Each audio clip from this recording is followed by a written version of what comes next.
রাষ্ট্রীয় মূল নিবাসী আদিবাসী মাঝিলা মহলের ডাকে ডেপুটেশন হাবিবপুর ব্লকে।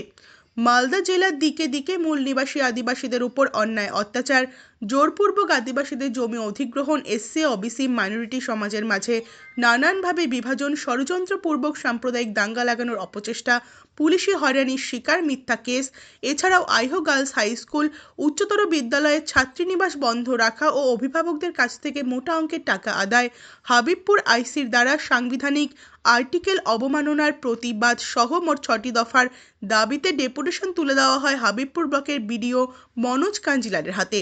দুপুরবেলা একটি র্যালির মাধ্যমে রাষ্ট্রীয় মূল নিবাসী আদিবাসী মাঝি ল মহলের সংগঠনের সদস্যরা হাবিবপুর ব্লকের সামনে জমায়েত হয়ে আন্দোলন করতে থাকেন। তাদের বিভিন্ন অভিযোগ ও দাবি দাওয়া তুলে বক্তব্য দেন সংগঠনের নেতারা। 1 ঘন্টা হাবিবপুর ব্লকের সামনে জমায়েত হয়ে থাকেন তারা। হাবিবপুর থানার পক্ষ থেকে ঘটনাস্থলে মোতায়েন করা হয় বিশাল পুলিশ বাহিনী। হাবিবপুর ব্লকের বিডিওর হাতে ডেপুটেশন দেওয়ার পরই তারা ব্লকের সামনে থেকে জমায়েত সরিয়ে নেন। এই ডেপুটেশনের নেতৃত্ব দেন সুনীল রাম হাঁসদা সহ নেতাকর্মীরা। আমাদের যে ডেপুটেশন যে রাষ্ট্রীয় মূল নিবাসী আদিবাসী মাঝি ল মহলের পক্ষ থেকে হচ্ছে এবং বহুজন ক্রান্তি মোর্চার তত্ত্বাবধানে হচ্ছে এবং আদিবাসী জমি রক্ষা কমিটির সমর্থনে হচ্ছে। আজকে 16/12/2024 সোমবার আজকে এই হবিবপুর ব্লক হবিবপুর যে বিডিও অফিস রয়েছে, বিডিও সাহেবের নিকট আমাদের একটা ডেপুটেশন। যে আজকের যে বিষয় হচ্ছে এই এখানকার হবিবপুর ব্লকের যে জ্বলন্ত সমস্যা, এক হচ্ছে যে আইহো গার্লস হাই স্কুল উচ্চতর বিদ্যালয়, সেখানে যে নবম, দশম, একাদশ, দ্বাদশ শ্রেণী যে হোস্টেল সেখানে রয়েছে, সেই হোস্টেল 6 মাস ধরে বন্ধ রয়েছে। আমাদের দাবি হচ্ছে সেই হোস্টেল অবিলম্বে খোলা হোক বা চালু হোক। তার প্রতিবাদে আমরা এখানে স্মারকলিপি দিচ্ছি।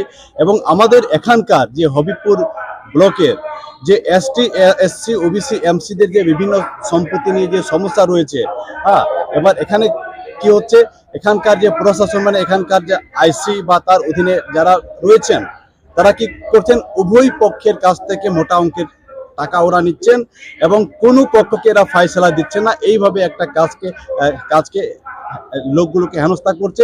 যে হয়তো পাওয়ার যোগ্য তার পক্ষে এরা রায় দিচ্ছে না বা একটা তাকে হয়তো ধমকি দিচ্ছে, এইভাবে বসানো হচ্ছে। তো এই কারণে জমা নিয়ে এটা বিশাল বিভিন্ন জায়গাতে সমস্যা রয়েছে, এটা কিন্তু সুরাহা হচ্ছে না। তারপর হচ্ছে যে এখানকার যে আইসি নতুন যিনি এসছেন, উনি এখানে অসাংবিধানিকভাবে মানুষকে থ্রেট দিচ্ছেন, ওদেরকে ভয় দেখাচ্ছেন যে অন্য কোনো ব্লকের বা অন্য কোনো ডিস্ট্রিক্টে নাকি এই থানাতে আসতে পারবে না, এরকম উনি একটা ভয় বা ভীতি বা একটা থ্রেট দিচ্ছেন। এটা অসাংবিধানিক কথাবার্তা। তো এখানে আমরা যদি বিশেষ করে আমাদের হচ্ছে 6 দফা দাবি রয়েছে আমাদের। এরপরে আপনার ডেপুটেশন দিলেন? হ্যাঁ, এরপর যদি না হয়, সুবিধা না পান, তাহলে কি করবেন? এরপর যদি না হয় তাহলে আমাদের যে বৃহৎভাবে প্রত্যেকটা গ্রাম বাংলার মানুষকে আমরা জাগৃতি করব এবং আমরা বৃহৎভাবে আমরা ডিস্ট্রিক্ট ম্যাজিস্ট্রেটকে আমরা বিষয়টা জানাবো। প্রয়োজন হলে একদিন যাবত আমরা রাস্তা জাম করব, এরকম একটা পরিকল্পনা আমরা নেব। আপনার নাম ও পরিচয়? আমার নাম হচ্ছে মনাতন হেমব্রম। আমি বহুজন মুক্তি পার্টির পশ্চিমবঙ্গের সাধারণ সম্পাদক।